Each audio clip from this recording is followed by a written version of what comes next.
खारगे जी, लालू जी, रबड़ी देवी जी, अखिलेश यादव जी, तेजस्वी जी, सीताराम येचुरी जी, D राजा जी, दीपंकर जी, केसी वेणुगोपाल जी, अखिलेश प्रसाद सिंह जी, तारिक अनवर जी, शकील खान जी, गठबंधन के वरिष्ठ नेता और गठबंधन के प्यारे कार्यकर्ता, भाइयों और बहनों,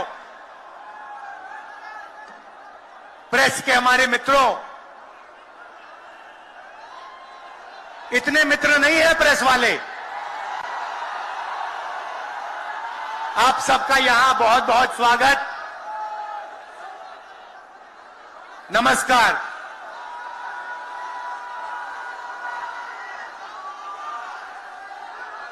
देश में जब भी बदलाव आता है, वो बिहार में तूफान शुरू होता है। यहां से तूफान बाकी प्रदेशों में जाता है। ये बिहार जो है देश की राजनीति का नर्व सेंटर है, यहां से ही शुरुआत होती है। आज देश में विचारधारा की लड़ाई है। एक तरफ नफरत, हिंसा, अहंकार और दूसरी तरफ मोहब्बत, भाईचारा और एक दूसरे की इज्जत। जैसे मैंने यात्रा में कहा, अगर आप गठबंधन को समझना चाहते हो, एक लाइन में समझा जा सकता है, नफरत के बाजार में मोहब्बत की दुकान खोलते हैं हम।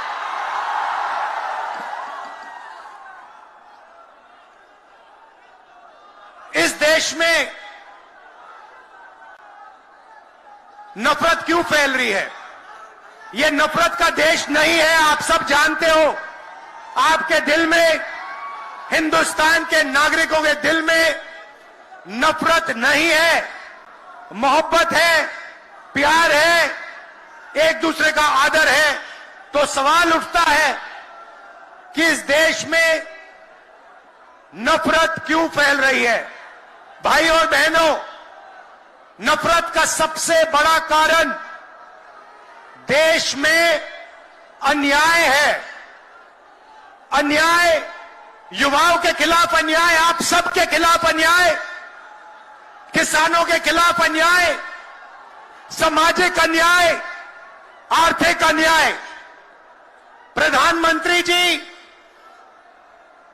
2-3 बड़े अरबपतियों के लिए काम करते हैं, 2-3 लोगों के लिए काम करते हैं। उनका 16 लाख करोड़ रुपया प्रधानमंत्री ने पिछले 10 सालों में माफ किया है। मैं आपसे पूछना चाहता हूं, उन्होंने हिंदुस्तान के किसान का कितना कर्जा माफ किया? हिंदुस्तान के मजदूरों का कितना कर्जा माफ किया? इसीलिए देश में नफरत फैल रही है। 40 साल से सबसे ज्यादा बेरोजगारी आज हिंदुस्तान में है। क्यों? क्योंकि बीजेपी ने छोटे व्यापारियों को, किसानों को, स्मॉल और मीडियम वाले बिजनेसेस को नष्ट कर दिया है। एक तरफ नोटबंदी की, दूसरी तरफ जीएसटी लागू की।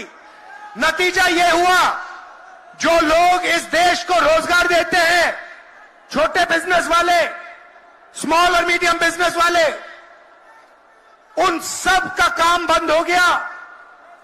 जहां भी देखो बड़े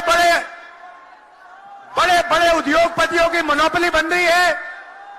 एक उद्योगपति के हाथ में हिंदुस्तान के सारे पोर्ट, एयरपोर्ट, इंफ्रास्ट्रक्चर,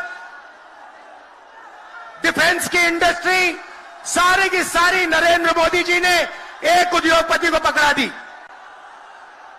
आप लोगों के लिए इस देश में कुछ नहीं बचा है। मैं आपसे सवाल पूछना चाहता हूं, इस देश में पिछड़ी जात के कितने लोग हैं? कितनी आबादी है पिछड़ी जात की? 50%।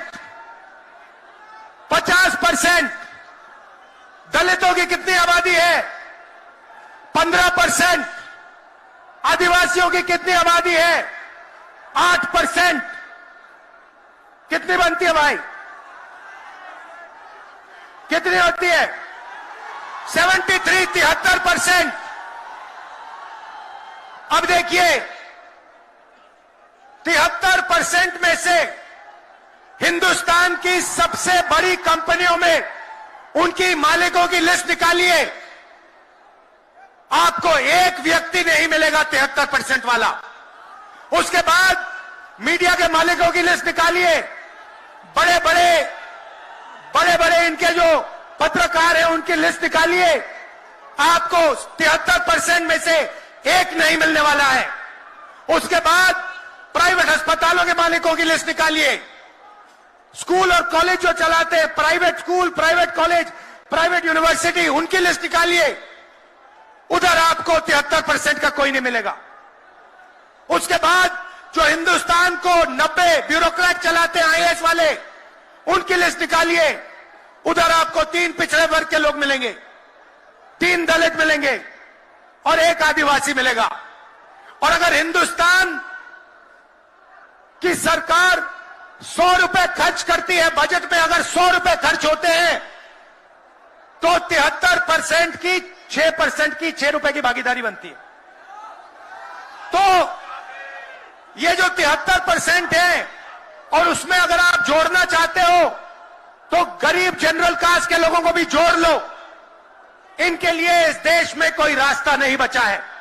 पहले क्या होता था? पहले पब्लिक सेक्टर होता था, उसमें गरीबों को रास्ता मिलता था, नौकरी मिल जाती थी, सरकार में रोजगार मिल जाता था, जैसे बिहार में तेजस्वी जी ने किया, जैसे छत्तीसगढ़ में हमने किया, कर्नाटक में, तेलंगाना में हम कर रहे हैं। मगर नरेंद्र मोदी जी ने ये सारे के सारे रास्ते बंद कर दिए। सेना में आप जाते थे, वहां अग्निवीर लागू कर दिया। और देखना, अग्निवीर लागू किया, और अग्निवीर में पहली बार इस देश में 2 तरीके के शहीद होंगे। एक शहीद होगा, उसको शहीद का दर्जा मिलेगा, उसे पेंशन मिलेगी, उसे कैंटीन मिलेगी, और उसे गांव में, शहर में आदर मिलेगा।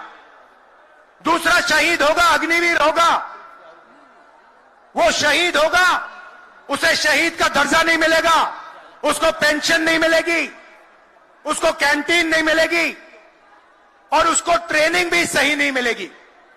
एक तरफ चाइना के सैनिक, पाकिस्तान के सैनिक सालों की ट्रेनिंग लेते हैं, और हमारे युवाओं को नरेंद्र मोदी 6 महीने की ट्रेनिंग देने के बाद उनके सामने खड़े करने की कोशिश कर रहा है।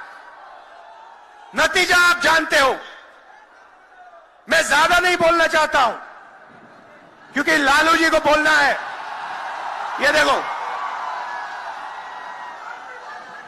लालू जी को बोलना है, मगर मैं सिर्फ ये कहना चाहता हूं, बीजेपी के लोगों को गलतफहमी में नहीं होना चाहिए। हम लोग बीजेपी से, आरएसएस से नहीं डरते। हमें कोई फर्क नहीं पड़ता। हम देश के लिए लड़ते हैं, हम देश के लिए मरने के लिए तैयार हैं, और हम बीजेपी को, आरएसएस को यहां से हटा के इंडिया की सरकार बनाकर दिखाएंगे। आप सबका दिल से बहुत बहुत धन्यवाद। नमस्कार, जय हिंद।